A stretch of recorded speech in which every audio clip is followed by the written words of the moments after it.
What's up, guys? I hope you're doing well. Basically, just going over the new post. This one's over the open market operations of the Federal Reserve. Just noticed that that's not something I've been really going over all too much. Um, Even though it's kind of one of the most common things that people think about with the Fed. It's just that's not really. I guess since it's not kind of like the shiny, confusing stuff, so to speak, it wasn't really what I was focusing on. I've been focusing more on like the repo market and stuff like that. As you can tell from, I have a few videos and a few posts about it, about the repo market specifically, just because that's something that beforehand I didn't understand, to be honest. And so, really trying to understand that. And I literally made a post like of me thinking through, like step by step, a repo transaction at like the base level, just to kind of really try to understand what's going on and stuff like that. Whereas with open market operations, it kind of, I mean, I guess to me, I didn't have a hard time grasping what it was. It just seems so, I mean, common in a way. I don't know. I guess you just hear it for so long, and then you just don't even think about it anymore. But basically, all the open market operations are. And I love their little acronym for it. It's like OMOs. It's OMO. I don't know. I just thought it was kind of odd, I guess. Anyways, but these open market operations are basically avenues that the for the Fed to manipulate the amount of bank reserves in the system, and they can do this either permanently or temporarily, right? Depending on how they're doing it. I mean, it's really like the biggest examples, just to kind of, I don't know if it'd be really a how did that just leave my mind? Whatever it is, spoiler alert. Yeah, that. But kind of a spoiler alert, like QE and the repos themselves, where QE is like more of a is permanent, so to speak, a permanent open market operation, whereas repo is temporary. And again, all of this happens at the trading desk at the Fed, aka the desk, where they do all this stuff, and they can do this with various securities, like just treasuries and mortgage backed securities as examples. And obviously, with repos being an example of one of the operations, they, you'd basically, everything that I said in the previous videos of the, for the repos, like the other types of things they can use as collateral, like the agency backed securities, which is not just the MBSs. Um, and then trying to remember them off the top of my head. Surprisingly, just skipping my mind, and then everything else that fits in the other category because there's always one of those. Anyways, this is a little graphic from the that I found at the St. Louis Fed. I'll zoom out so that we could see the whole thing. Um, Kind of just pretty much showing it in a nutshell. So open market operations, the central bank purchases and sells securities in the open market to implement monetary policy, right? And again, it's open market because they have to do this in the open market as per the Federal Reserve Act. Um, and then basically, again, this is it's to implement monetary policy, right? And so there's that, and it's all and that kind of, I guess, inherently means it's supposed to move them towards their goals. Those congressionally defined goals that we hear about so much of maximum employment and price stability. Um, so there's that, and they basically use this for expansionary monetary policy or contractionary. You know, are they increasing the amount of bank reserves or decreasing them? And so on. And we'll get a little bit more in depth, zoom in more, or zoom back in, I guess, to make stuff easier to see. Okay. So with permanent open market operations, again, this is the purchase or sale of securities that changes the SOMA portfolio, which is the system open market account. Self-explanatory. At least I'd hope so. And this basically just contains assets denominated in dollars, typically, that are used as collateral for the Fed's liabilities, which is bank reserves, is a an example. Um, They also hold foreign currencies in this as well. The ones that come to mind are the Japanese yen and the euro. I'm not sure if they hold other ones, but those are the ones that come to mind. So it's not just um, dollar denominated assets, I guess. They hold other stuff as well. And basically, it's to use this as collateral against other liabilities, as I said. Um, Anyways, this is where QE kind of comes in. Um, QE is an example of one of the permanent open market operations, and I say permanent because it's done without a defined reversal, I guess, like you have with repurchase agreements, as the name implies for those. The whole point of a repurchase agreement is you sell a security, or in one example, the Fed sells a security with the promise to repurchase it the next day or in the future, typically the next day, for overnight repos. Um, and so there's a defined end right there, right? So whenever the bank reserves get transferred into the system for that repo, um, bank reserves go in, but the next day they go back out with interest. Um, Anyways, I explain it a lot more in depth in the other posts, which I linked in here. I probably misspoke with that one, but oh well. But with QE, it's different because with QE, they buy the treasuries or whatever it happens to be, treasuries or mortgage-backed securities, depending on which one they're playing with.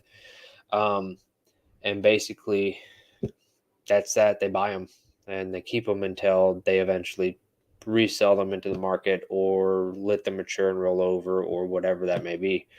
Um, and so like they'll do this with like longer duration treasuries to kind of help put downward pressure on longer or like longer term interest rates. And then they can also do this with mortgage backed securities, and that kind of puts downward pressure on mortgage rates, to my understanding.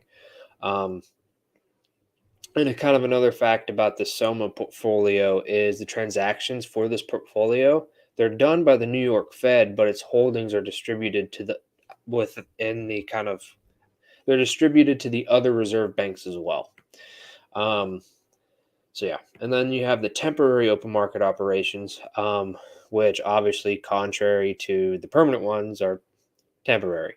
And this is where the repurchase agreements lie, like I was saying earlier. Um, and this is where, um, let's see, so it's not exclusively just the repos that live in here. It's also like if they're rolling over maturing treasuries that are being held, or they're reinvesting the principal payments from other holdings, stuff like that, to where it's like, they're that maturity or that treasury is only going to mature, like that specific treasury or whatever is only going to mature once, and so reinvesting that money back in is temporary. You have to wait until the next one matures and so on, and obviously it gets more complicated because they have so many and different maturity dates or whatever it may be and so on. um, but just to kind of get the idea, right? um, and so the whole point of this is with expansionary or contractionary monetary policy. And this is where I think it gets kind of interesting, to where I've been looking more into kind of how the banking system and the monetary system works now compared to what it used to. Um, so again, the whole point of these operations are to basically implement monetary policy, right? And that's to bring them towards their goals. And if you want to know a little bit more about the goals, the actual functions in the Federal Reserve and everything else, I have a bit of an overview post here from a bit ago. I think it was like 3 months ago or something. Um, so there's a post and video in there as well. Um, so basically, the idea for expansionary monetary policy that I've been thinking about is like you have the bank reserves being injected into the system because they're buying those securities from the bank or commercial bank or whoever that depository institution is. That depository institution gets bank reserves, um, therefore expanding the amount of base money, right? And so from there, let's see. And the kind of the hope behind that is it's going to promote economic growth by promoting bank lending since they have more reserves. Um, but you could also argue, or well, there's also since the Fed is buying securities, um, it, as an example, treasuries, they're decreasing the amount of supply in kind of the open market. And so the price increases because there's less supply. And then you could also argue that the Fed being a buyer increases demand to an extent. Um, and so, kind of from both sides, in a way, the price is increasing, which therefore leads to the yield decreasing lower, which brings puts downward pressure on interest rates. Just kind of the definition of fixed income, really. Um, and then when they're doing contractionary monetary policy, it's all switched. And so you basically have the Fed selling those back into the market, supply increases, and then the price decreases, interest rates go up. At least that's kind of the idea. And why I think this is really interesting is because as of March 2020, we no longer have a reserve requirement for banks. And so I'm not 100% sure if bank reserves are really, they don't, well, I know they don't hold the same function that they used to, right? Um, for the simple fact is, I mean, banks are not constrained on the bank reserves anymore. And that's also kind of defined by the Fed and their what they define as the ample reserves regime, right? So there's an ample amount of bank reserves, which they kind of define as there's so much bank reserves in the system that any significant fluctuation in that amount will not have a effect on interest rates, because there's just so many, right? Um,